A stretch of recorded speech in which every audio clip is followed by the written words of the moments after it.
ሰላም ሰላም ሰላም የአሜን ኢማኑኤል ፕሮግራም ተከታታዮች እንዴት ናችሁ? ባልያላችሁበት የጌታ ሰላምና ጸጋ ለእናንተ ይሁን እንላለን። ዛሬ እግዚአብሔር ረድቶኝ ደግሞ በአካል ከወንጌላዊት አስረበብ ጋራ አብረን በዚህ መልክ መተናል። እርግጠኛ ነኝ ዛሬ በሷ ደግሞ እግዚአብሔር በብዙ እንደሚጠቅመን በብዙ እንደሚያበረታታንና እንደሚያጽናናን በጣም ተስፋ አደርጋለሁኝ። ከሷ ጋራ እንግዲህ የሚኖረኝ ቆይታ ለሌሎችም እንዲደርስ እናንተም ተጠቅማችሁበት ላይክ ሼር እያደረጋችሁ ሌሎች ተጠቃሚ እንዲሆኑ እንድታደርጉ በጌታ ፍቅር እንጠይቃለን። እንኳን ደህና መጣሽ ወንጌላዊት። እንኳን ደህና ቆየሽኝ። ተባረኪልኝ። በጣም አመሰግናለሁ። ስለጋበሽኝ በጣም ነው የማመሰግነው። እግዚአብሔር ይባርክሽ። አሜን አሜን። እግዚአብሔር ይመስገን። በቃ ለጌታ ጊዜያችንን አሳልፈሽ ስጭልንና ከዛ ዛሬ ወደ ተገናኘንበት ሀሳብ እንገባለን ማለት ነው። እሺ፣ እግዚአብሔር ይመስገን። አንድ እግዚአብሔር ቃል አንብብና እንጸልያለን። ጽዮን ሆይ ተነሽ ተነሽ፣ ኃይልሽን ልበሽ። ቅድስቲቱ ከተማ ኢየሩሳሌም ሆይ ያልተገረዘ እርኩስ ከእንግዲህ ወዲህ አይገባብሽም። ጌጠኛ ልብስሽን ልበሽ። ኢየሩሳሌም ሆይ ትቢያሽን አራግፊ፣ ተነሽ ተቀመጪ። ምርኮኝቱ የጽዮን ልጅ ሆይ የአንገትሽን እስራት ፍቺ ይላል። ክብር ለጌታ ለኢየሱስ ይሁን። እንጸልያለን። የሰራዊት አምላክ እግዚአብሔር ሆይ ዛሬ በዚህ እግዚአብሔር በመገናኘታችን ውስጥ ኢየሱስ እንዲደምቅ መንፈስ ቅዱስ በላያችን ላይ እግዚአብሔር ሆይ ሊገለጥ እና ሊሰራ በወደደው መጠን እንዲገለጥ እንጸልያለን። ከአንዱ ከእግዚአብሔር ልጅ በስተቀር ክብርና ኃይል የለንም። ክብራችን የሆንከው ኢየሱስ ደምቀህ ከብረህ እንድትታይ እንጸልያለን። ሁሉን ያዘጋጀ እግዚአብሔር ነው ተብሎ እንደተጻፈ በማዘጋጀት በመገኘት ክብርህን እንድትገልጥ ጸልይ።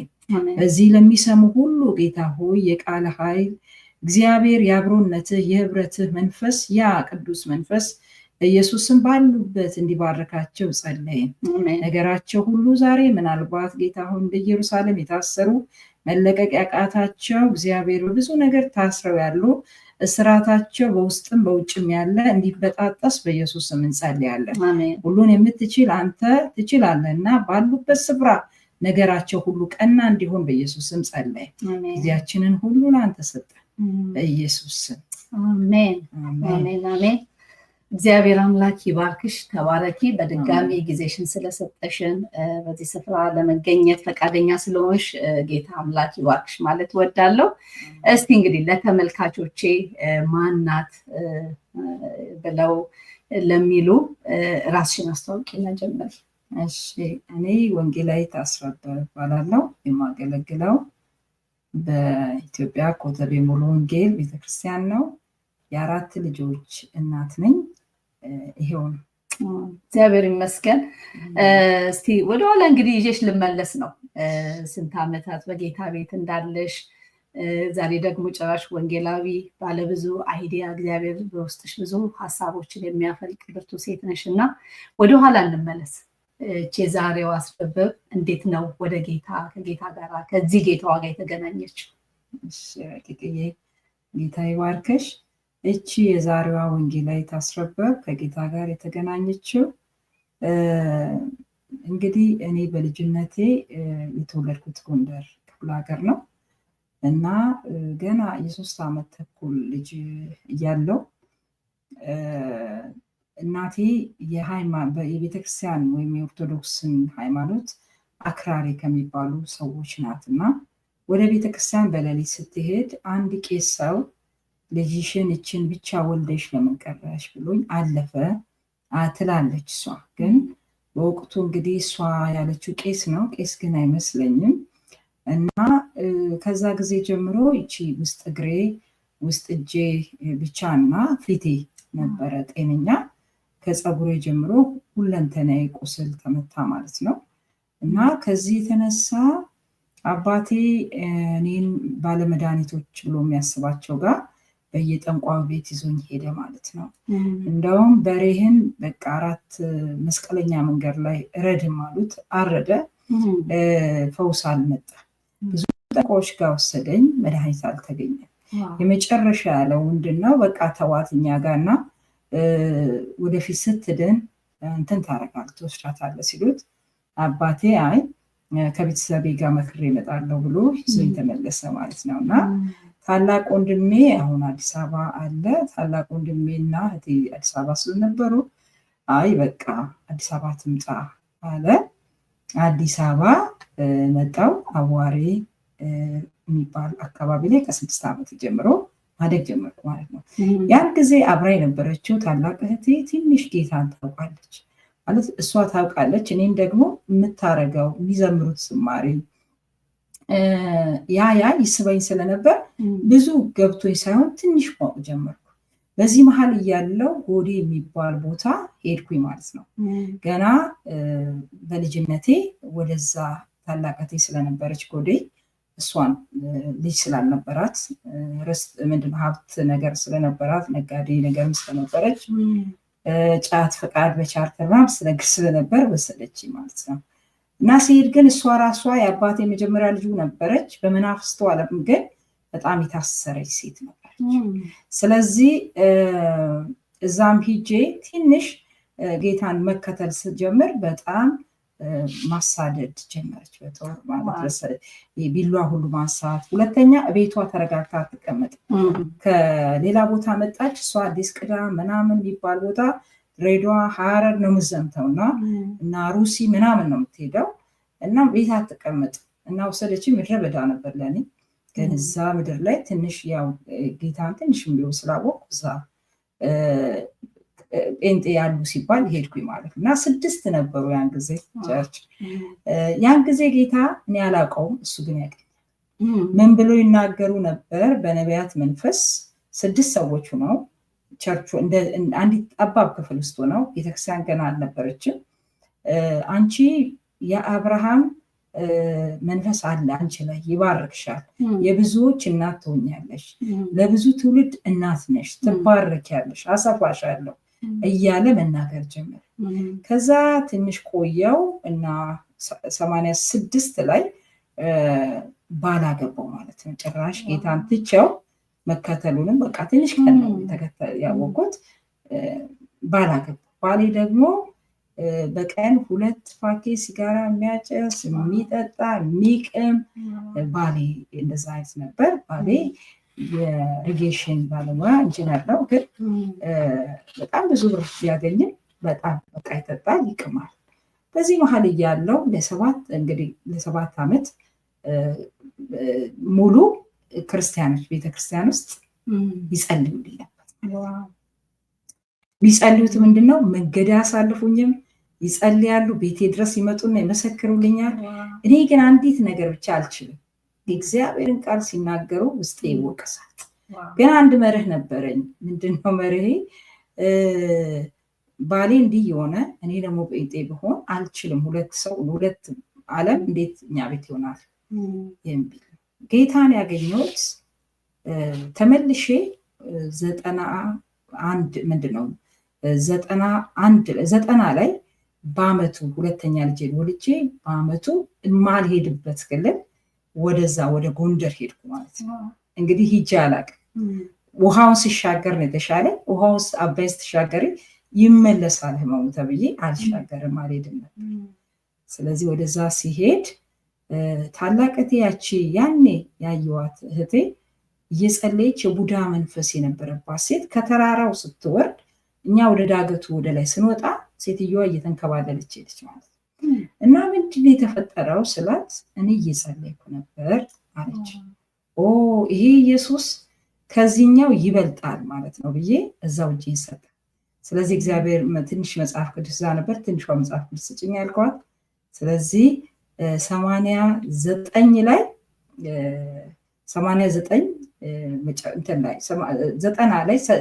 89 መጨረሻው ላይ በዛ ጊዜ ገነት ቤተክርስቲያን ቀበና ያለችው ላይ መጥቼ ጌታን ተቀበልኩ ማለት ነው። እና በዛው ጊዜ በዛው ሰዓት ያ አይነካም ባሌ አይለወጥም ብዬ ያሰብኩት ባሌ እኔ በዛ በሄድኩበት ጊዜ እሱ ደግሞ ጌታን ተቀብሎ 15 ቀን ጾም ጸሎት ይዞ ረክሻ አልሄድም ብሎ ቤት ጾም ጸሎት ይዞ ነበር ማለት ነው። ዋው እግዚአብሔር ይመስገን። በጣም ድንቅ ነው። እንግዲህ የማትጠብቂው ነው የሆነው። አንደኛው የአንቺ የህይወት ለውጥ የሚደንቅ ነው። ከዛ ደግሞ ብዙ ዋጋ ሳይጠይቅሽ እግዚአብሔር ባለቤትሽን ደግሞ ጎበኘው እና እንግዲህ ከዚህ በኋላ እንዴት ቀጠላችሁ? አንቺ ያለሽው አዲስ አበባ ነው፣ ባልሽ ያለው ሌላ ቦታ ነው። ልጆች አሉ፣ 2 ልጆች ደግሞ ከአንቺ ጋር ናቸው። ጌታ ቤት ገብተዋል። ይሄ ራሱ የሚገርም ነው። እና እንዴት ቀጠለ የአንቺና የባልሽ ግንኙነት? ምንድን የሆነው ረቂቅዬ፣ ባለቤቴ እዛው ጎዴ ነው የነበረው። መንግስት እርሻ የሚባል ክበብ ነበረ። እኔ ደግሞ ኮንትራት ወስጄ ወደ 350 ሰዎች ይመገባሉ፣ ቢራ ይሸጣል፣ መጠጥ ይጠጣበታል። እና ባለቤቴ ደግሞ እዛ ኤንጂኦ ይሰራ ነበረ ጎዴ ውስጥ ማለት ነው። ስለዚህ እሱ እዛ ነው የነበረው፣ እኔም እዛ ነበርኩ። የሄድኩት ቤተሰብ ለመጠየቅ ነው ጎንደር የሄድኩት ማለት ነው እንጂ ልጆቼንም ለሱ ትቼ ነበር የሄድኩት ጎዴ ማለት ነው። ስለዚህ 2 ወር ያንን ቢዝነስ የሆነ ጌታን ካገኘው በስዬ ሄዳለሁ፣ ትዳሬም ከፈረሰ ይፍረስ ብዬ ነበር የወሰንኩት። ነገር ግን ስልክ አልነበረም ያኔ። ለተወሰነ ጊዜ ቆይቶ አንድ የሱ ጓደኛ ይደውላል እና እንዴት ነው ዳዲ ደውሎ አያውቅም ነበር አልኩት። አዲስ አበባ ስመጣ ከጎንደር ማለት ነው። ግርማ እኮ ጌታን ተቀብሎ 15 ቀን ጾም ጸሎት ይዟል አለኝ። ልክ ወዲያው ሁለንተናዬን ቀየርኩና ተመልሼ ወደ ጎዴ ሄድኩ። እንግዲህ ጎዴ የምትባለው ሙሉ ወንጌል ቤተክርስቲያን ስንት ነፍስ ሆኜ ሄድኩኝ? 5 ነፍስ ሆኜ ሄድኩኝ ማለት ነው። ልጆቼን፣ ባለቤቴን እና አንድ ደግሞ ጓደኛዬ ነበረች። 5 ነፍስ ሆኜ እነዛ ሲያለቅሱ የነበሩ ሲመሰክሩ የነበሩ ምርኮ ተመለሰላቸው ማለት ነው። ስለዚህ ከዛ በኋላ እንደዛ ነው የኖርነው ማለት ነው። አብረን የኖርነው። እግዚአብሔር ይመስገን። ይሄ በጣም የሚገርም ነው። እንግዲህ ህይወት እንዴት ቀጠለ? በጋራ ልጆች ይዛችሁ እንደገና ቤተሰብ አለ፣ ወዳጅ ዘመድ አለ አካባቢያችሁ ላይ እና ይሄ እናንተን ያገኛችሁ ጌታ ደግሞ እናንተ ቤት ትልቅ የብዙ ነገር የህግ ለውጥ ነው የሚሆነው፣ የአካሄድ ለውጥ ነው የሚሆነው እና ከጎረቤት ጋር እንደ ድሮ መሆን አይቻልም፣ ከቤተሰብ ጋር እንደ ድሮ መሆን አይቻልም እና ቤተሰብን አካባቢን ላይ ያለውን ነገር እንዴት አድርጋችሁ ቀጠላችሁ? ቤትስ እንዴት ነው የሆነው አንቺና ባለቤት ስትገናኙ? በጣም የሚገርመው በጣም ከክርስቶስ ካገኘን በኋላ እንግዲህ በብዙ ኪሳራ የነበርን ሰዎች ነን ማለት ሁለታችንም እናገኛለን ገንዘብ፣ ግን ገንዘቡ በቃ የለም እና ብዙ ኪሳራ በነበረበት ቤት ውስጥ ነው ኢየሱስ ብርሃኑን ያበራው። ከዛ ጊዜ በኋላ በጣም እግዚአብሔር ነገራችንን ለወጠው እና ግን እንዳልሹ ደግሞ ማህበረሰብ አለ፣ ቤተሰብ አለ። እኛ ስንኖር በጣም ተዋደን ከዛ በኋላ የነበረውን በጣም ትልቅ አካላዊ ሰውነታችን ላይ እንኳን ሳይቀር ውጫዊ ሰውነታችን ያው የአቢዳራም ቤት ውስጡንም ውጩንም እንደባረከው እግዚአብሔር እየባረከን ተለወጠን ማለት ነው። ግን ያንን የምሰራበትን ክበብ ወይም የመንግስት እርሻውን ለመተው ተገደድን። ለመተው የተገደድ ነው ምንድን የሆነው እዛ የሚበሉ የሚጠጡ ሰዎች ስለነበሩ እኛ ደግሞ ያው ሃይማኖት ሽፋን ነበረን። በፊት ላይ የሃይማኖት ሽፋን ውስጣችን ጽድቅ የሚፈልግን ሽፋን ነበረን። እንሄዳለን ቤተክርስቲያን፣ ማህበር እንጠጣለን፣ ጓደኝነት አለ ምናምን አለ እና ያ ስለነበር እንደውም በጣም በረሃ ህይወት ደስ ይላል። የኛ ቤታችን ሳሎን ሰፊ ስለነበር በጣም ብዙ ሰዎች ቤታችን ያርፉ ነበር። ምንድነው ይስተናገዱ ነበር ከ6 ሰዓት እስከ 9 ሰዓት በረሃ ስለሆነ ፀሐይ። ስለዚህ ያንን ነገር ለመቀጠል ስናስብ ብዙዎች ራቁ ማለት ሲርቁን፣ እንደውም አንድ ጓደኛችን የራቀበት ምክንያት አንድ ቀን አስታውሳለሁ፣ ፍየል ታርዶ ልክ ልጁ ሲገባ ስታየው አንድ እህት አንተ ከርሳ ይሄን ፈርስ ልትበላ ነው አይደለም የገባኸው አለችው። እሱ ደግሞ ጌታን ተቀብሎ ነበር በዛው ሰሞን እኛው እንደተቀበለ እና ልጁ ባካረግ ወዲያው በደካማ ጎኑ ሰይጣን መጣ። ግን ይሄ ጉዳይ ምን ሆነ? ለውይይት ቀረበ። ስለዚህ እዛ የምሰራበት ክበብ ላይ ምን ተመመ ጎራ ተፈጥሮ በቡድን ከኦርቶዶክስ አንድ ሰው ከኛ ደግሞ ዋናችሁን አምጡ ዋናችሁ ተብሎ መነጋገር ተጀመረ ማለት ነው። በዛ ምክንያት የሚገርመው 2 ሰዎች በዛ ውይይት ያፈራናቸው ወደ ጌታ የመጡ ሰዎች ናቸው ማለት ነው። እና ብዙ ጓደኞቻችን ለመራቅ ሞከሩ። ግን በኋላ ላይ ደግሞ እየገባቸው ሲሄድ ለውጣችንን እያዩ ሲሄዱ ተመልሰው ማስታውሰው አንድ ወዳጄ አንድ ቀን አገኘኝና ድሮ እግዚአብሔር በሚጠራሽ ስም አሁን አይጠራሽም፣ ማን ብሎ ነው ግን አንቺን የሚጠራሽ አለ። አሁን እኔ ገና ከማህፀን ሳልወጣ የሚያውቀኝ እግዚአብሔር ሁለንተንን የሚያውቀው አሁን እኔ ስም ይጠፋዋል ብለህ ነው አስረበብ ብሎ ነው የሚጠራኝ ስለው ልጁ በጣም ተበሳጨ ማለት ነው። እሱ ወለተ ማርያም ሊሆን ይችላል ወለተ ምናምን ነበር የጠበቀው እና በጣም እስካሁን ሳስበው ይገርመኛል ያ ሰው ማለት ነው። እና ከጓደኞቻችን አንጻር ያው ለመራቅ የሞከሩ ነበሩ። በኋላ ላይ ደግሞ ለውጡን አይተው ወደኛ ቀርበዋል። ከቤተሰብም አንጻር ያው የእህቴ ዋጋ ከፍላለች መጀመሪያ ላይ የመጀመሪያ ስለነበረች እኔ ላይ ሲደርስ ግን በእውነት ለመናገር ትንሽ ከፍት ነበር ቤተሰቤ ላይ የመስማት እድል የእንትን የማለት እድል ገጥሟቸዋል ማለት ነው።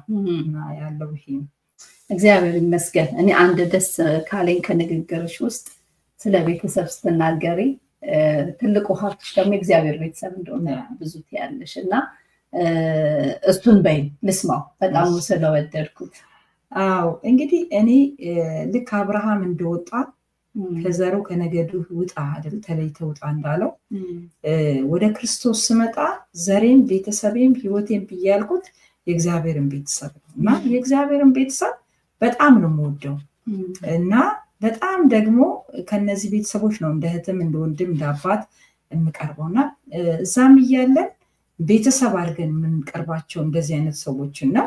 እዚህም ከመጣው በኋላ በጣም ብዙ ኢትዮጵያ ማለት ነው ኢትዮጵያም ከመጣን በኋላ በጣም የሚገርመው የኛ ቤት የሁሉ ሳሎን እና ብዙ ሰዎች ጌታ ረድቶን በእኛ ቤት እንትን ብለዋል ብዙ ነገር አድርገዋል። ያ በቃ እኔም ደግሞ አብሮኝ የሚቆሙት የምወደው ብዙ ራሴን የምሰጠው ለእግዚአብሔር ቤተሰብ ነው እና ቤተሰቦች ላይ ብዙ ራሴን እንትን ያልኩ አይደለሁም እና በዚህ ደግሞ በጣም እግዚአብሔር ሲረዳኝ ሲያግዘኝ አይቼዋለሁ እና በጣም ደስተኛ ነኝ በእግዚአብሔር ቤተሰብ።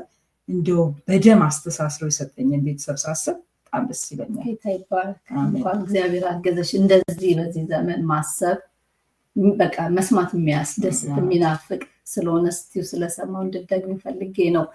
እንግዲህ ከዚህ በኋላ ነው 2 ልጆች የተጨመሩት። አሁን ወንጌላዊ ነሽ። የዚህ ወንጌላዊ ጥሪ የመጣው መቼ ነው? ትዳር፣ ሴትነት ጥሪ እንዴት ነው የሚስተናገዱት? እና እስቲ ከዛ በኋላ ነው 2 ልጆች ተወልደው ወደዚህ ጥሪ እንደመጣሽ? በእርግጥ የመጀመሪያ ልጃችን ቀድሞ ተወልዷል። ጌታ ስንመጣ ማለት ነው 86 ነው ያገባሁት እና ቀድሞ ተወልዷል። ሁለተኛው ልጄ ደግሞ ተወልደው ልደቱ ሊከበር ሲል ነው እኔ ወደ ጎንደር ሄድኩት። በዛ ጊዜ ነው እንግዲህ ጌታን ያገኘሁት ማለት ነው። እና እንደውም ባለቤቴ እንግዲህ አንነጋገርም ያንን ጉዳይ ማለት ነው እንጂ ባለቤቴም ረሃብ ነበረው። ለእኔ መቼም ይለወጣል ብዬ እግዚአብሔር ይችላል ብዬ አስቤ አላውቅም። ባለቤቴ ግን እግዚአብሔር ይቀድሰኛል የሚል ናፍቆት ነበረው ለካ እና ምን አለ ይሄ ሁለተኛው ልጄን ስም ሲያወጣ ሆሊ ብሎ ጠራው። ሆሊ እግዚአብሔር ይቀድሰኛል ብሎ ሌላ ስም ነበረው እኔ የሰጠሁት ስም ይነበብ ብዬ ጠርቼው ነበር። ከዛ ባለቤቴ ሆሊ ብሎ ጠራው። እግዚአብሔር ይቀድሰኛል ብሎ ነው ያሰበው እና ይሄን አላውቅም እኔ በልብ ውስጥ ያለውን። ግን የሚገርመው እኔ በቃ እሱ እርኩስ ነው በቃ ከዚህ በኋላ ሊቀደስ አይችልም ብዬ እግዚአብሔር ደግሞ ይችላል ብዬ አላስብም ነበር። የእግዚአብሔር ችሎታ ከሰው ልጆች ሀሳብ በላይ እንደሆነ አላስብም። ስለዚህ 2 ልጆች ያን ጊዜ የነበሩ ናቸው። ግን ከዚህ በኋላ ምን ሆነ? 2 ልጆቼ ከዛ በኋላ የተወለዱ ናቸው ማለት ነው። እና ከዚህ በኋላ ነው እንግዲህ ጥሪም የመጣው ማለት ጥሪን ገና ወደ ጌታ እንደመጣው የጎዴ ቤተክርስቲያን ሙሉ ወንጌል ነው ደህንነት የተማርኩት። ያን ደህንነት ያስተማረኝ ሰው ቅድም እንዳልኩሽ ትንቢት የሚናገሩ ነበሩ። እኔ ባላውቀውም የሚያውቀኝ እግዚአብሔር ነገን የሚያውቀው እግዚአብሔር አንቺ የአብርሃም እንደ አብርሃም የብዙዎች እናት ነሽ፣ ትባረኪያለሽ፣ ታገለግኛለሽ ያለ በጣም ብዙ ትንቢት። እኔ ደግሞ በወቅቱ ጌታም ማውቀው ዝም ብዬ ነው እንጂ የሚሄደው አላውቅም። ስለዚህ ምን ብዬ ነበር ማስበው? እነዚህ ጠንቋዮች ናቸው ብዬ ነበር የማስበው ማለት ነው። ግን ያንን ተከትሎ እግዚአብሔር ደህንነት ስማር የሚያስተምረኝ ሰው ደግሞ አንቺ ጥሪ ያለብሽ ከሚመሰክሩልኝ፣ ከሚያሳድዱኝ፣ መንገድ እንዳልሄድ ከሚያረጉኝ፣ ቤቴ ድረስ እየመጡ ከሚመሰክሩልኝ ሰዎች አንዱ ነበር ደህንነት ያስተማረኝ ማለት ነው። ስለዚህ ምን ያደርጋል? አንቺ አገልጋይ ነሽ እያለ ነበር የሚያስተምረኝ። በኋላም ተቀይሮ ሌላ ቦታ ሲሄድ በደብዳቤ አገልግሎቱን እንድትቀጥይ ችላ እንዳትይ እያለ ይጽፋል ማለት ነው። እና በዚህ ሁኔታ ነው እንግዲህ እንትን ያደረኩት። በኋላ ላይ 91 መጨረሻው አካባቢ ወደ አዲስ አበባ ወደ 2092 ላይ ወደ አዲስ አበባ መጣው ማለት ነው። እና ኮተቤ ሙሉ ወንጌል 1 ዓመት ከምናምን ይሆናታል። ኮተቤ ሙሉ ወንጌል ደግሞ ተቀላቀልኩ ማለት ነው። በዚህን ጊዜ ኮተቤ ከመጣውበት ጀምሮ ዳቆን ነበርኩ ለ6 ዓመት ማለት ነው። እና ለ6 ዓመት ዳቆን ሁኜ ቤተክርስቲያን ገና እንደመጣው ነው እንግዲህ በጣም የቅዱሳንን ከመውደድ የተነሳ ቅዱሳንን ቅድም እንዳልኩሽ መቀበላችን የተነሳ አንድ ታሪክ ገጥሞን ነበር። ምንድነው? ሰዎች እኛ ጋር እየመጡ ያርፉ ነበር ከበረሃ ማለት ነው። እና አንድ እህት ለብዙ ጊዜ ታማ ቆየችና አስረበብ ጋር ነው የሚሄደው አለች። ከዛ በመጣች በሁለተኛው በሶስተኛው ቀን ሆስፒታል ገባች፣ አረፈች። እኔ ደግሞ ገና አልተደራጀውም፣ ገና እንግዳ ነኝ ማለት ነው። እና ኮተቤ ሙሉ ወንጌል ያ ለቅሶ ሲገጥመኝ ወደ እኔ ቤት ነው እንግዲህ ቤተሰቦች አሏት፣ ግን እኛ ቤት ነው ሬሳው የመጣው። እና ያው ቅድም እንዳልኩሽ የኛ ቤት የጌታ ቤት ነው። ስለዚህ ያንን ለማገዝ ኮተቤ ሙሉ ወንጌሎች ተረባረቡ። በፍቅር በጣም የተጥለቀለቀች ቤተክርስቲያን ነበረች ማለት ነው። እና መጡ፣ ተረባረቡ። መኪናው፣ ስርዓቱ፣ ሁሉ ነገር ሲሆን አንድ ዘመድ ያጎቴ ነበር እዛ አካባቢ እና እኔ የምለው መቼ ነው እስካሁን እነዚህ ሰዎች ሁሉ የምታውቂያቸው? እና እኔ አባቴ በብዙ ቦታ ወልዶ የሰጠኝ ቤተሰብ እንደሆነ አላወቀም እሱ ማለት ነው። እና እነዛ ሰዎች ሲሆኑ በዛ ምክንያት ነው እንግዲህ ዳቆን ያስገቡኝ ማለት ነው። አዩኝና አይች ልጅ ብሎ ወደ ድቁና ገባሁ ማለት ነው። ግን ዳቆንም ሁኜ ምን አስብ ነበር? የጌታን ጥሪ ተባብቅ ነበረ፣ ራሴን አዘጋጅ ነበር። በዚህ መሀል እያለው እንግዲህ 99 መጨረሻ ላይ ከዛ በፊት በቤቴ ጸሎት ይደረጋል። ብዙ ሰዎች፣ ብዙ አገልጋዮች ከዛ ወጥተዋል። ግን ብዙ ደግሞ ጸሎት ከመደረጉ የተነሳ አካባቢው ላይም ተጽዕኖ አለ ማለት አጋንንቶች ወድቁ ነበር በበር ላይ ምናምን እንደዚህ እና እንግዲህ ልክ በዛ ጊዜ ራሴን ዲሲፕሊን ማድረግ ነበር፣ ፈቃዴን ለእግዚአብሔር ማስገዛት ነበር እና ጥሪ እንዳለኝ ለቤተክርስቲያን 99 መጨረሻ ላይ ሰጠው ማለት ነው። ከመስጠቴ በፊት በቃ ባለቤቴን ልጆቼንም ማማከር እግዚአብሔር ይመስገን። የሚገርም ነው ይሄ። ለብዙ የእግዚአብሔር ጥሪ ያለን ለሚሉ በውጭም በኢትዮጵያም በተለያየ ዓለም ለሚኖሩ ይሄኛው ዘመን ይሄንን አይፈቅድም። እንዲሁ ሁሌ ከተገናኘን ጊዜ ጀምረ ስናወራ ትውልዱ ይሄንን አይፈቅድም። አሁን ላይ ያለው አመራር ጋር ሁኔታዎችን አይቶ አንቺ ያለሽ በዚህ ጸጋ እደጊ፣ አይዞሽ እንዳትይ እያለ ርቀት ላይ ሆኖ እንደ ደህንነት አስተማሪሽ እንደሱም የለም ብዙ አሁን ላይ አናይም። ስተቱ አንድ ሳይድ ላይ ብቻ አይደለም፣ አመራሩ ጋር ብቻ አይደለም፣ ተመሪው ጋር ሰሚት አድርጎ ለቤተክርስቲያን መሪዎች ተገዝቶ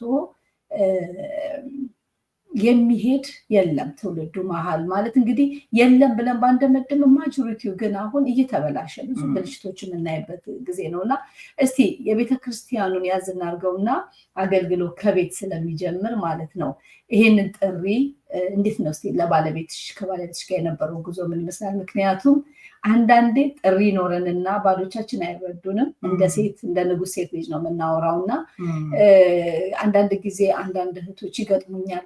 ታዲያ ካልተረዳኝ እኔ እግዚአብሔር ውስጥ ያስቀምጠውን ይዤ ልሙት እንዴ ብለው ትዳርን ለመበተን መፈለግ ጋር ሲሄዱ ይታያልና ቤተክርስቲያን አካባቢም ጋር ስትሄጂ መሪዎች አልተረዱኝም፣ ስለዚህ ሌላ ጋር ሊሄድ ብለው ለመውጣት ሲያስቡ ታያለሽ።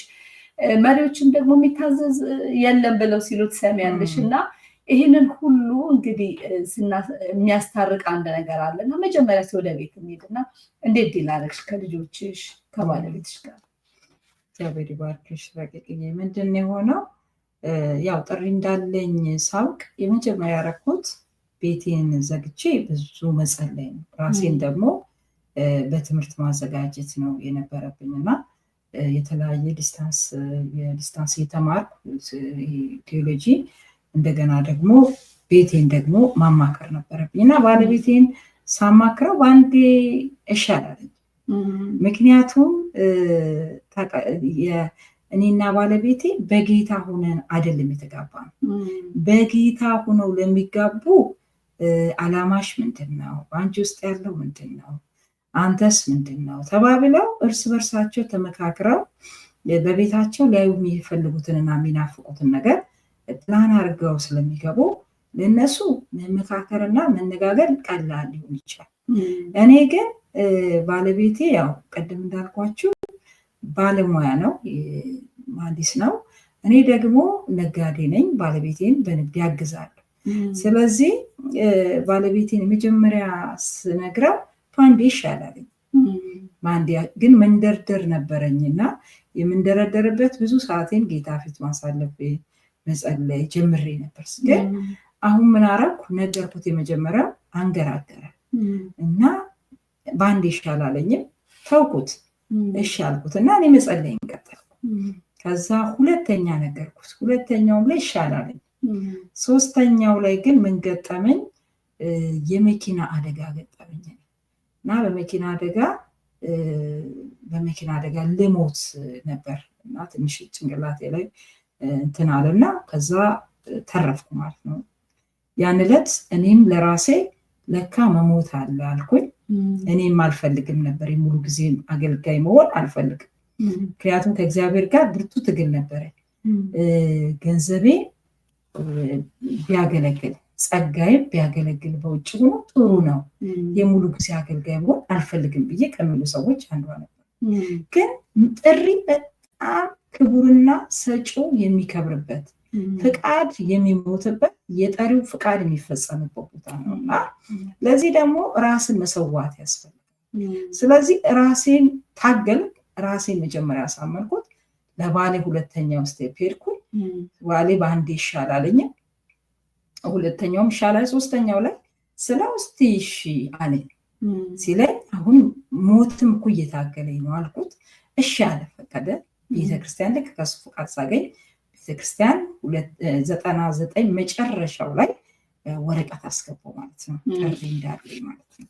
ስለዚህ ከዛ በኋላ ከቤተክርስቲያን ጋር ደግሞ 2099 መጨረሻው ላይ ነው 2000 ላይ ተቀበሉኝና እያገለገለ ለሁን ትንሽ ጊዜ ሄደንና ያው ሴት ትንሽ ትግል አለው ሴትነት በራሱ። ስለዚህ 2 ዓመት በኋላ ደግሞ 2 ነበረን። ከኔ በኋላ አንድ እህትም ጊዜዋን ስታ ነበር። ያችን እህት እየሰራሽ አገልግይ ሲሏት እኔ ምን እንዳሉኝ አላወኩም። ስወጣ ደጅ ላይ ስወጣ ምን እንደተባልኩ አላውቅም። መንፈስ ቅዱስ ግን እኔ የምሰራው ስላለኝ ቁጭ በይ አለኝ። ያችን እህት ስጠይቃት እየሰራሽ አገልግይ አሉኝ አለች። እሷ ሌላ ቦታ ሄደች፣ ሌላ ቸርች ተቀበሏት፣ ወንጌላዊ ሆነች። ግን አሁን ወደ ጌታ ሄዳለች እና እኔ ግን ቁጭ በይ ስለተባልኩ ጠሬ ስለሆነ የጠራኝ የሚለውን ስለሆነ ማድረግ ያለብኝ ለ2 ዓመት ቤተክርስቲያን ብቅ እያልኩ እያገለገልኩ እየጸለይኩ ጌታን ጠበቅኩት። ከ2 ዓመት በኋላ እንደገና ወይ ልቀቆኝ ወይ አሰማሩኝ ብዬ ጠየቅኩ። ያን ጊዜ በትክክል ሂጂ ብሎ ላከኝ። ያን ጊዜ እንግዲህ አንቺ ነገር የጌታ ፈቃድ ያለበት መሰለኝና ብለው ተቀበሉኝ ማለት ነው። ይኸው ነው። ዋው! እኔ በጣም የሚገርም ነው። ለምን ብትይ ያንን ዘመን ኢትዮጵያ ውስጥ ኖሬበታለሁ፣ አውቀዋለሁ ማለት እንደዚህ አይነት አካሄድ፣ እንደዚህ አይነት ተጠሪም ቤተክርስቲያንን አክብሮ ሲሄድ እንደገና ቤተክርስቲያን አመራር ላይ ያሉ ሰዎች ደግሞ አንቺ እግዚአብሔር ነገር ይሄ ያለብሽ መንገዱ ይሄ ነው፣ በዚህ በኩል ተጠበቂ ብለው ግድ ብሏቸው ህይወትሽን እያዩ መውጣት መግባትሽን እያዩ የሚያሳድጉና ለዛ የሚያበቁ መሪዎችም ነበሩና በዚህ ዘመን ደግሞ እንደዛ አይደለም። እንግዲህ የለም አንልም፣ ቴዎሎጂም አይፈቅድልንም፣ ሁሉ ነገር አይደመደምም እና ግን በዚህኛው ዘመን ደግሞ ሁሉ እንደፈለገ የሚፋንንበት ጊዜም ሆኗል። እንዲሁም ደግሞ ወደ አመራሩም ስትመጪ ቶሎ አላደል የሚለቅ ትግል ያለበትን ነገር አድካሚ የሆነውን ነገር የማይፈልግ የሆነበት ዘመን ነው። ደግሞ ጥሪም ያለው መመራት አይፈልግም፣ እኔ ብቁ ነኝ የሚልበት ነው። የአንድ ሳይድ አይደለም ችግሩና እንደው ጥሪ ያለን ለሚሉ እህቶች ስፔሻሊ የእግዚአብሔርን ድምፅ ለሰሙ እግዚአብሔር በህይወታቸው አጀንዳ ዓላማ ላለው ለነገራቸው ግን ደግሞ በብዙ መተሸቱ ሴትነት በራሱ የሚያመጣው ተጽዕኖም ስላለው ባሎቻቸው ጥሪያቸውን ላያውቁ ይችላሉ። እንዲሁም ደግሞ ቤተክርስቲያንም እንደዛኛው ዘመን የማታበረታታ የማትጸልይላቸው ምናልባትም ጥሪያቸውን አይታ ነይ ግቢ በዚህ ሁኚ ብለው እድል የማይሰጧቸው አንዳንድ ጊዜ ሴት ወደ አመራር መምጣት እንዳለባት የማይታሰብበትም ወቅት ላይ ነን ያለ ነው። ግን በውስጥ አዋቂነት ነው ያለው። የአሁኑ በፊት ግልጽ ነው፣ የአሁኑ ስልጣኔ የሚሞላበት ነው። ይሄ ሞደርኒዝም ያለው አይነት አካሄድ ስላለ ነገሮች ሞደርን ስናደርጋቸው በመንፈሳዊ ልባስ አለም የለምም ብለሽ ግራ እንዲገባሽ የሚሆንበት ጊዜ ነው እና እንደው ለእንዲህ አይነት ጥሪ ላላቸው እህቶች ከልምድሽ ከመንገድሽ ምን ትመክሪያለሽ? አዎ እንግዲህ እኔ በህይወቴ ካየሁት ነገር ሁለት ዓለሞች የማይነጣጠሉ ናቸው። ሰው የስራ የመጀመሪያ ብዙ ሰዓቱን የሚያሳልፈው ቤቱ ላይ ነው፣ ትዳሩ ላይ፣ ልጆቹ ላይ ነው። ትዳር የማይነጣጠሉት ተመረው የማይጨርሱበት ትምህርት ቤት። በዚህ ላይ ደግሞ እግዚአብሔር አደራ ብሎ የሰጠ በመካከላችን ያፈራናቸው ልጆች አሉ። ሳንጽፍባቸው የሚጻፍባቸው ወረቀት ናቸው። እኛ ደግሞ መታዘዝንም እግዚአብሔርን ማክበር ከኛ ነው ማስተማር ያለብን እና የመጀመሪያ መተማመን ያለብን ከትዳር አጋራችን ጋር ከተነጋገርን ባለቤታችን ካመነበት ወይም ወንድም ሆኖ ሴቷም ጥሪ ካላት ወንዱ ማመን አለበት። ለሴትነት በጣም ከባድ ማህበረሰባችን የሚሰጠው ምላሽ ከበድ ያለ ነው። ሴትን ከኩሽና አትወጣም፣ ሴት መሪ መሆን የለባትም ብሎ የሚያስብ ማህበረሰብ ነው ያለን። ባሎቻችንም የዛ ውጤት ናቸው። ስለዚህ ሴት በጓዳ እንጂ እንደዛ አትሆንም ብለው ያስባሉ እና ነገር ግን የሚያገለግለው የእግዚአብሔር ጸጋ መንፈስ ቅዱስ እንጂ ወንድም ሴትም አታገለግልም። በብቃታችን አንሰራም፣ ብቃታችን ከእግዚአብሔር ነውና ስለዚህ ብቃታችን የሆነውን እግዚአብሔርን ማስቀደም ነው። ቀጥሎ ፈቃዳቸውን እስኪያምኑ ድረስ በጸሎት ተጋድለን አስለቅቀን እነሱን የኛ ማለት አብረውን እንዲቆሙ እንዲጸልዩልን አብረውን ጦርነቱን ጥሪ የቤተሰብም ስለሆነ ማለት ነው ልጆቻችንን ቢሆኑ እንደዚሁ አሳምነን ማለት ነው እና ቀጥሎ ሁለተኛው ቤተክርስቲያን ነው። እንግዲህ እኔ ቀደም እንዳልኳችሁ ባሌ ሲያምን ነው ወደዛ ሄድኩትና ቤተክርስቲያንም ስንሄድ ጥሪ ራሱ የሚያመጣው ነገር ነው። የምትችሉትን ነገር አልችልም እንድትሉ ነው የሚያደርገው። ምክንያቱም የላከን መልእክተኞች እንጂ እኛ ራሳችን መልእክት የለን፣ የራሳችን የለን፣ የራሳችንም ፍቃድ የለን። ትክክለኛ መልእክት እናደርሳለን ብለን ካሰብን የእኛን ፍቃድ መግደል ያስፈልጋል። ስለዚህ ቤተክርስቲያን ውስጥ የተቀመጡ መሪዎች ላያውቁን ይችላሉ፣ ላይረዱን ይችላሉ። በመጽሐፍ ቅዱሳችን በጣም የሚገርመው ሙሴ በነበረበት ዘመን ዘኍልቍ 27 ላይ የጸባድ ልጆች የሚገርሙ ናቸው። ሕግ አለ። ሴት ልጅ እንደ ሰው እንኳን አትቆጠር፣ ከቁጥር አትገባ። ግን የጸባድ ልጆች የወጣውን ሕግ ርስት ደግሞ አትወርስም። በአባቷ ሴት ወንድ ልጅ ከሌለው የአባቷን ርስት ሌላ ሰው ይወስዱ። ስለዚህ ርስት የላት። የጸባድ ልጆች ግን ምንድን ነው ያደረጉት? በሙሴም በማህበሩ ፊት በካህኑ ፊት ቆሙና አባታችን በራሱ ኃጢአት ሞት እንጂ በቆሬ ኃጢአት አይደለም ሞተው። ስለዚህ አባታችን ርስት ወንድ ልጅ ባይኖረው አባታችን ስሙ ሳይጠራ ይቀራል ወይ ብለው ጠየቁ። ሙሴ የሚገርም መሪ ህጉን የተቀበለው እሱ ነው። በቃ ተረጉማለሁ አይደለም ያለው፣ ወይም ማህበረሰብ አይቀበላችሁም አይደለም ያለው። ቀጥታ ህግ ሰጪው ጋር እግዚአብሔር ጋር የሚገባ እግዚአብሔር ምን አለው? የጸባር ልጆች ልክ ናቸው፣ እውነተኛ ናቸው፣ እውነት ነው የተናገሩት። ከዚህ ቀን ጀምሮ ህጉን ሽሬዋለሁ። ለነሱ የአባታቸውን ርስት ስጣቸው። ደግሞ ሴት ልጅ አባቷ ወንድ ልጅ ባይኖረው ለሴት ልጅ ድርሻዋ ይሰጣል። ወዳጆች ድንቅ መሪዎች እንደዚህ ነው የሚያደርጉት። ገብተው እግዚአብሔር ይጠይቃሉ። ከእውቀታቸው አይጀምሩ፣ ከችሎታቸው አይጀምሩ። ይሸነፋሉ በእግዚአብሔር። እነሱን የጠራ አምላክ ነው ሴቷን የጠራ። ባሏ የመንፈሳዊ በመንፈስ የጠራት የቀደሳት ያጠባት በደሙ ክርስቶስ። ስለዚህ የክርስቶስን አካል ስንጎዳ አካሉን ነው የእግዚአብሔርን መንግስት ነው እየጎዳን ያለው። እና ብዙ የልብ ስብራት ያለባቸው እህቶች እንደሚኖሩ አስባለሁ። እኔም ብዙ ውድቀቶች፣ ብዙ ስብራቶች ያው ገጥሞኛል። በእነዚህ ውስጥ ግን እነዛ ስብራቶች በልቤ ውስጥ እንዳይኖሩ፣ ህመም እንዳይኖር ማለት በሳይኮሎጂም እንዳልጎዳ ያደረገኝ ምንድን ነው ስትሉ ጠሬን በደንብ ነው የምሰማው። የእግዚአብሔርን ድምፅ በጣም ነው የማምነው እና ያንኝን ለማድረግ ስለምችል ላለማድረግ ወስኜን የገባሁት፣ ጨክኜን የገባሁት። ስለዚህ እግዚአብሔርን እዛ ሴት ልጅ ቁማ የማታውቅበት መድረክ ላይ እንድቆም ሲያደርግ ለዓላማውን ይላል። ስለዚህ ምን መሆን ነበረብኝ? እኔ ለመጋፈጥ ላንን ለመቀበል ዝግጁ ነበር። ኢየሱስ ስለኔ ኃጢአት የከፈለው ከምንም ናት። እኔ ምንም የሆንኩት የለም። ግን ምን መሆን ነበረብኝ? ጠየቅኩኝ። ልክ እንደዛ ሲመልሱልኝ ምንም እንዳሉ ሳላቅ ወደ ቤት ሄድኩኝ። ከዛ ከ2 ዓመት በኋላ ያንቺ ነገር የእግዚአብሔር ነገር አለበት እና ይሻለን አሉኝ። ተቀበሉኝ።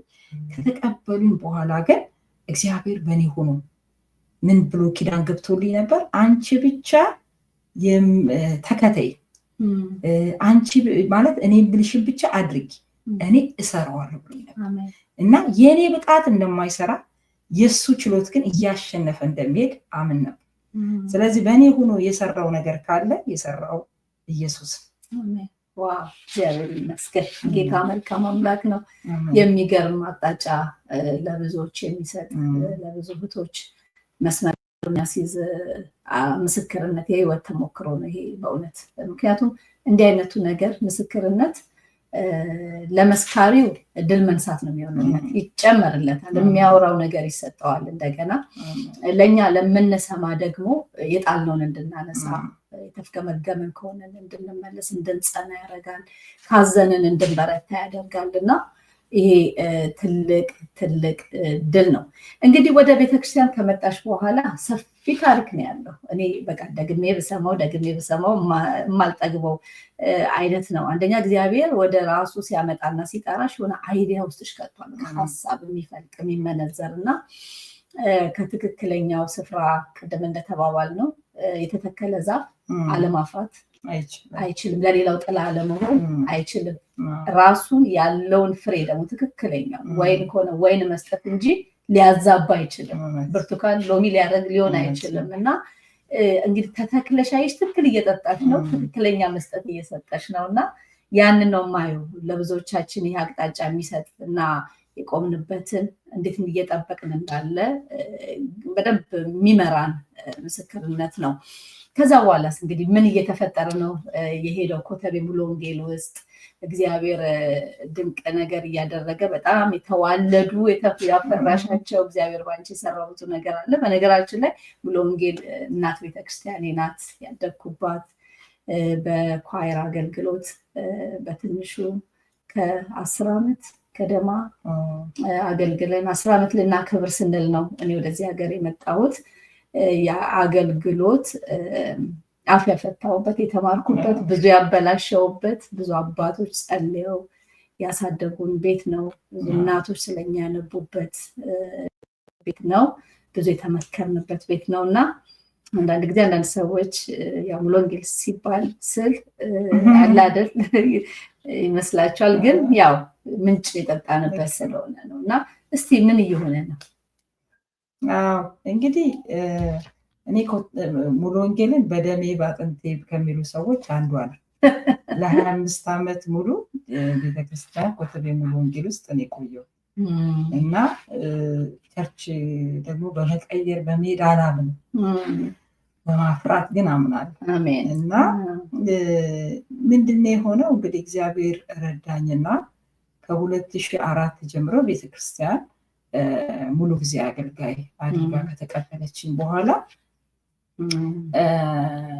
ያው እግዚአብሔር ይባርካቸው መሪዎች ተቀበሉኝ። ከተቀበሉኝ በኋላ ያው ጥሪ ሙሉ ወንጌል ቅድም እንዳልኩት ሴት መሪ መሆን የለባትም እንደዚህ የሚለው አሳሰብ ይፋዊ ሳይሆን ስውር የሆነ ነገር ሊኖር ይችላል፣ ይኖራል። ግን እኛ ግን ትልቁ ነገር ደንግጠን ስፍራችንን መልቀቅ የለብንም።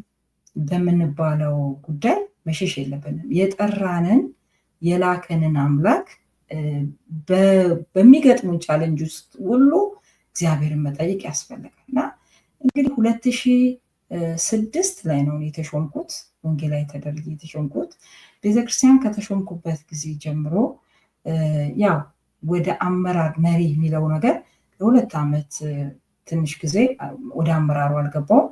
ከዛ በኋላ ግን ከ2 ዓመት በኋላ አመራሩ ገብቻለሁ። አሁን እኔ ቤተክርስቲያን አንዷ መሪ ነኝ እና ለ8 ዓመት ቤተክርስቲያን እንግዲህ እየመራው እስካሁን ድረስ አለው። እና ይህን ጊዜ ሳሳለፍ በእኔ ደግሞ ሆኖ የመጀመሪያ የተሰጠኝ ዲፓርትመንት የአገልግሎት ዘርፍ ወንጌል ስርጭቱን ነበር። ስለዚህ ወንጌል ስርጭቱን አደራጀው። ምንም ብዙ አልነበረም፣ የማደራጀት የመስራት ስራዎች ሰጠን። እግዚአብሔር አንድ ኪዳን ገብቶልኝ ነበር፣ አንቺ ስትራመጅ እኔ እሰራዋለሁ የሚል። በዚህ በደካማ ሴት ሊሰራ ወዶ የወንጌል ክፍሉን አደራጀ። አሁን 4 ወንጌላውያን አሉ፣ እንደገና ደግሞ ሚሽነሪዎች አሉ። ደግሞ ከሱ በኋላ ደግሞ ሌላ ዲፓርትመንት ከሱ ተወልዷል ማለት ነው።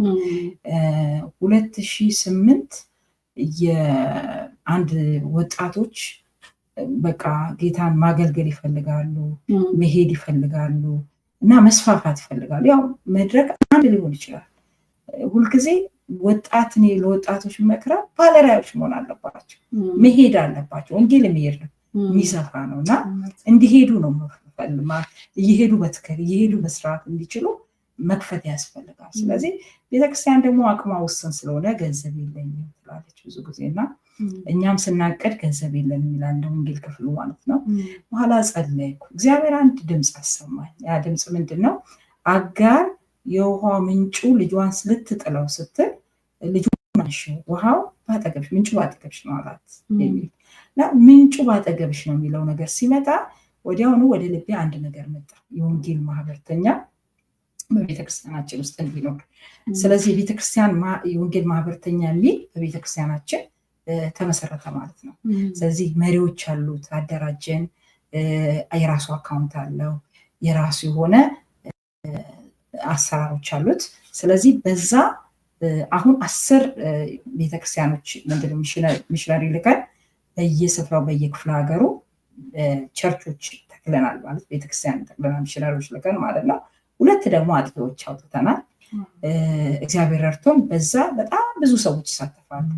የቤተክርስቲያን ከአስራታቸው ውጪ ከመባቸው ውጪ ከሚሰጡት ውጪ ከሚበሉት ከዳቧቸው ከራሳቸው እኔ ባልሄድ ለወንጌል ብለው የሚሰጡት 2009 ላይ ተመሰረተ። ከዛ ጊዜ ጀምሮ ቤተክርስቲያን በዚህ እግዚአብሔርን ታገለግላለች፣ ሚሽነሪዎች ትልካለች ማለት ነው።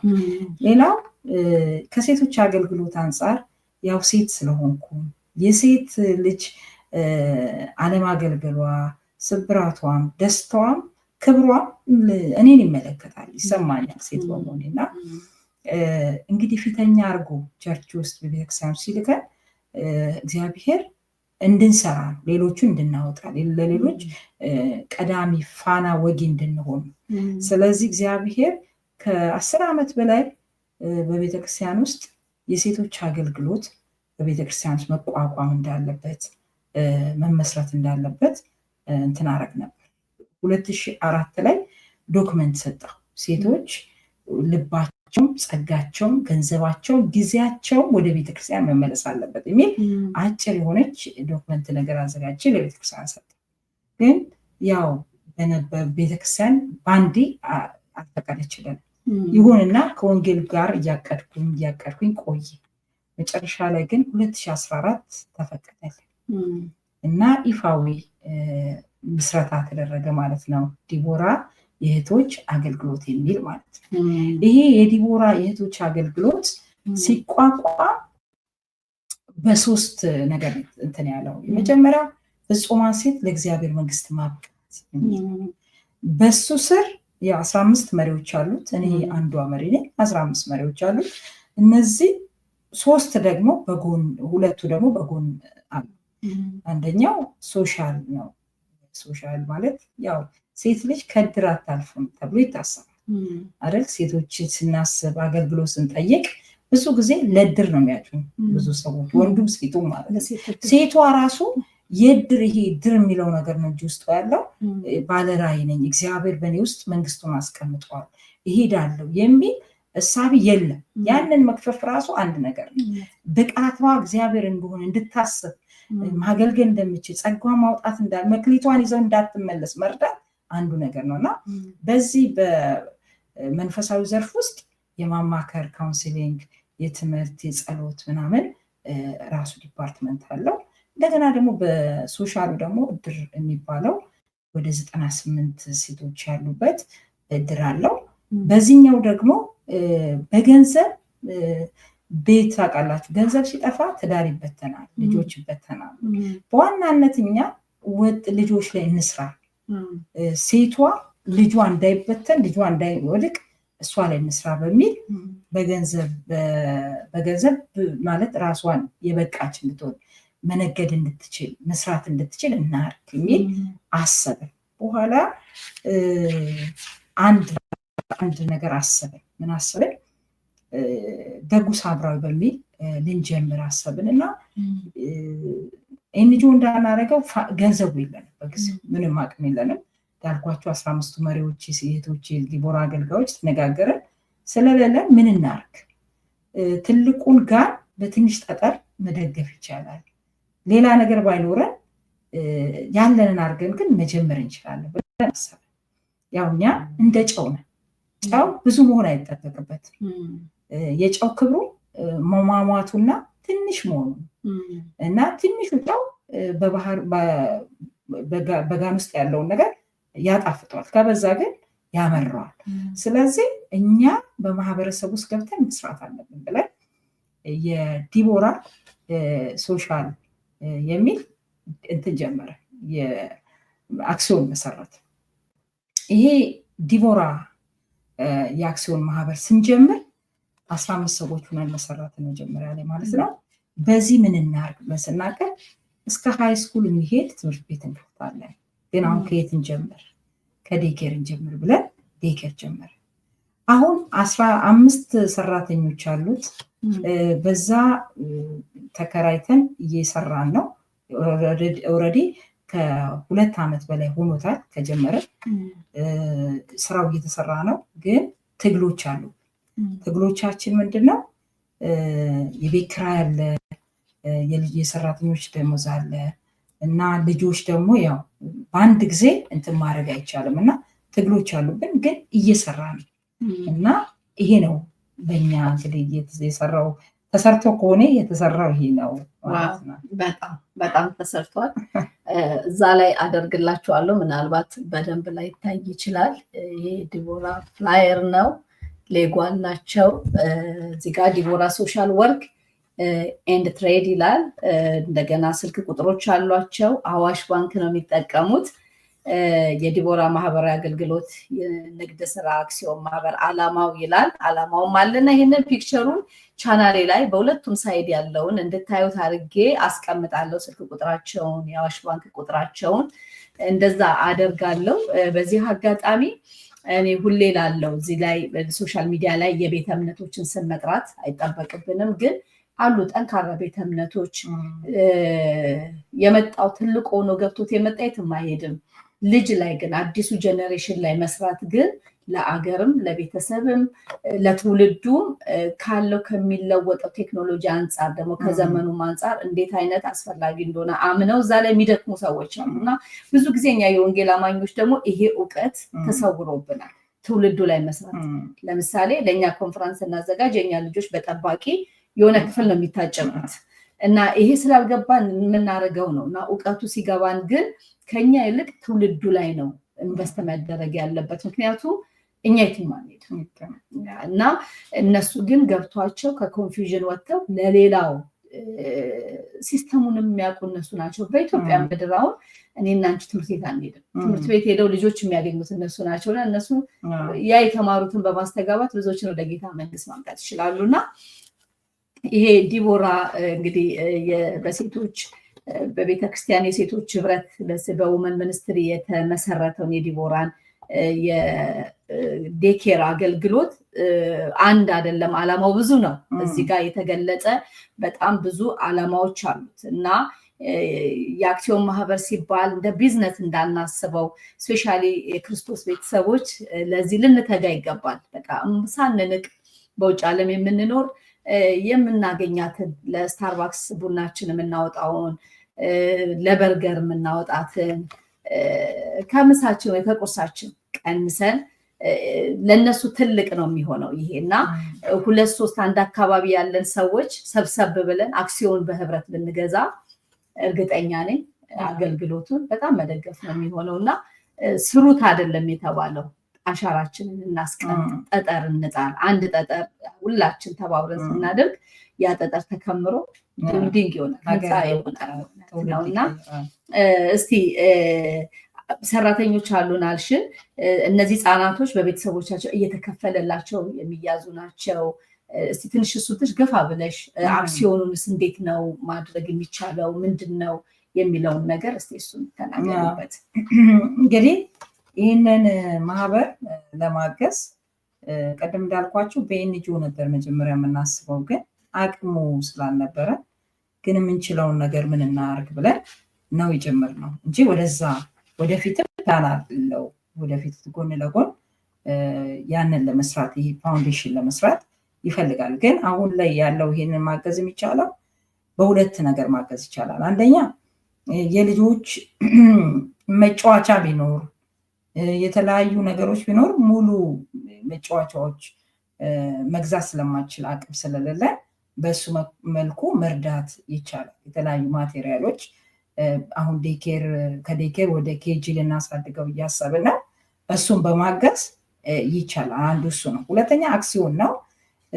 ያው ወላጆች እየከፈሉ ነው የሚከፍሉት፣ ትንሽ ብር የሚከፍሉት። ያ የሚከፍሉት ለሰራተኛ ለቤት ኪራይ አይችልም። እኛ ግን ራያችን ስለሆነ ከየኪሳችን በየጊዜው እየሰጠን ነው፣ እየደገፍን ነው እየቀጠለ ያለው ማለት ነው። እስከዚህ ድረስ እንዳይዘጋ በቃ ራይ ነው እንዳይሞት ብለን ነው እየቀጠለን ያለ ነው። ስለዚህ እኛን አሁን ልታግዙን የምትችሉት እዚህ ላይ አድራሻዎች አሉት፣ ስልክ አለ፣ ልታገኟቸው የምትፈልጉት። እንደውም የኔ ስልክ የለም እዚህና የማህበሩ ይህንን የሚያስፈጽሙ ማህበሩ የወከላቸው ሰዎች አሉ፣ ስልክ አለ እዚህ ላይ። እነሱን በማግኘት በምን መልኩ መግዛት እንዳለባችሁ ሊነግሯችሁ ይችላል። አክሲዮን በመግዛት ነው ልትሳተፉ የምችሉት። ስለዚህ ያንን አክሲዮን በመግዛት አብራችሁን ብትቆሙ ሀገር ትለወጣለች። ስራ የሌላት አሁን ታውቃላችሁ ኢትዮጵያ ውስጥ ስራ ማጣት፣ በጣም ብዙ ሰዎች ስራ በማጣት ቤታቸው እየፈረሰ ነው። ስለዚህ ሴቷን ደግሞ ስራ እንዲኖራት ማድረግ ማህበረሰቡን ማገዝ፣ ከልመና መታደግ። ስለዚህ እኛ የሚለምኑ ሰዎችን አለ ማበረታት ያለብን፣ የሚሰሩ ሰዎችን መደገፍ ነው ያለብን እና ስራ ፈጠራ ነው። አሁን እነዚህ ሁለት ድጋፍ ነው ያለው። ልጆች ላይ የእግዚአብሔር መንግስት እንዲተከል ልጅን እስከ 7 ዓመት ድረስ ስጠኝ፣ እድሜውን ሁሉ ካቶሊክ አደረገዋለሁ እንደሚሉት ህፃኑ ነው የእግዚአብሔር መንግስት በቃል በጸሎት እንዲያድጉ ልጆች ላይ መስራት። ሁለተኛው ደግሞ ስራ የሌላትን ሴት ልጅ ወደ ስራ እንዲኖራትና ቤተሰቧን ከሷ ጀርባ ባሏን፣ ቤቷን፣ ልጆቿን ማትረፍ እንድትችል እያገዝን ነው። ስለዚህ አብራችሁ እንድትቆሙ እንፈልጋለን። አክሲዮን በመግዛት ነው የምትደግፉን። ይሄንን እየመጣችሁ መጎብኘት ትችላላችሁ። ኮተቤ በዚህ ስልክ አለ። የኔም ስልክ ካስፈለገ ተጨማሪ ይቀመጣል። መታችሁ ብትጎበኙት ብታዩት እና እንደው አብራችሁ ብትቆሙ ደስ ይለኛል። እግዚአብሔር መንግስት ውስጥም ደግሞ በቃ ብል በማይበላው አይደል የሚለው ብል በማይበላው መዝገብ ላይ መጻፍ። ስለዚህ ልጆችን መታደግ ወላጆችን መታደግ ስለሆነ ይሄ እንድናደርግ ነው። ተባረኩ። እግዚአብሔር ይመስገን። በጣም የሚደንቅ ነገር ነው በእውነት ከህይወት ምስክርነትሽ እግዚአብሔር እያበዛሽ እያሰፋሽ ይዞሽ የመጣው መንገድ ለብዙዎች በረከት እንዳለው ልክ እንደተናገረሽ የብዙዎች እናት አለ። ዛሬ በዲቦራ ውስጥ የሚማሩ ልጆች ነገ የሀገር መሪዎች ሊሆኑ ይችላሉ። የሕክምና ባለሙያዎች፣ የህግ ባለሙያዎች፣ ነጋዴዎች። ታዲያ የሀገር እናት የብዙሃን እናት መሆን ማለት ይሄ ነው እና አሁንም በእውነት እግዚአብሔርን ስላንቺ አመሰግናለሁ። ስለ ባለቤትሽ ጌታን እባርካለሁ። የሚደንቅ የእግዚአብሔር ቃል ሙላት ያለው የማይበርድ መንፈስ ያለው ነው ባለቤቷ። በጣም ጥሩ ጊዜ አብረናቸው አጭርም ብትሆን አሳልፈናል። እንግዲህ ይሄንን ፒክቸር በዲስክሪፕሽን ቦክስ ውስጥ አደርግላችኋለሁ። እንዲሁም ደግሞ በቻናል ፒክቸር በማኖርበት ቦታ ላይ አደርገዋለሁኝ። በተቻላችሁ ሁላችሁ ቁጥሩን ሁሉን ነገር ስልክ ቁጥሩን የባንክ አካውንታቸውን አዋሽ ባንክ እሱንም ማስቀምጣለሁ። ያለንን በማድረግ በእግዚአብሔር መንግስት ላይ ድርሻችንን እንድንወጣ ላለሁኝ። ወንጌላዊት ፕሮግራማችንን ከመፈጸማችን በፊት በልብሽ ያለውን ለንጉሥ ሴት ልጅ ልትይ የምትወጂውን እስቲ በይንና እንጨርሳለን። እሺ ረቂቅዬ፣ በጣም ነው የማመሰግነው። እግዚአብሔር ይባርካችሁ እናንተንም።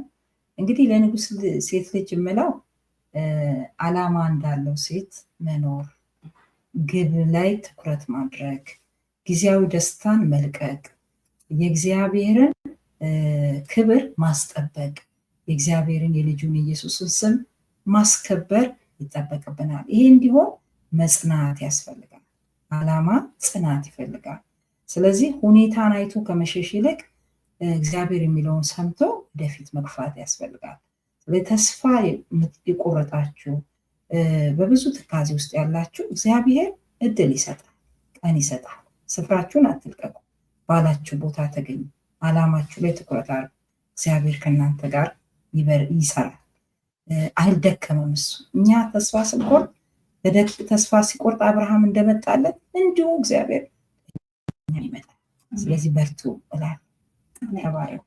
አሜን አሜን። ወንጌላዊ አንቺም ቤትሽ፣ ትዳርሽ፣ ኑሮሽ፣ አገልግሎትሽ ሁሉ የተባረከ ይሁን እላለሁ። በአሜን ኢማኑኤል ሚዲያ ስም ጥሬን አክብረሽ ከሌለ ሩጫ ጊዜዎች ውስጥ ይህንን ጊዜ ስለሰጠሽኝ እግዚአብሔር አምላክ ይባርክሽ።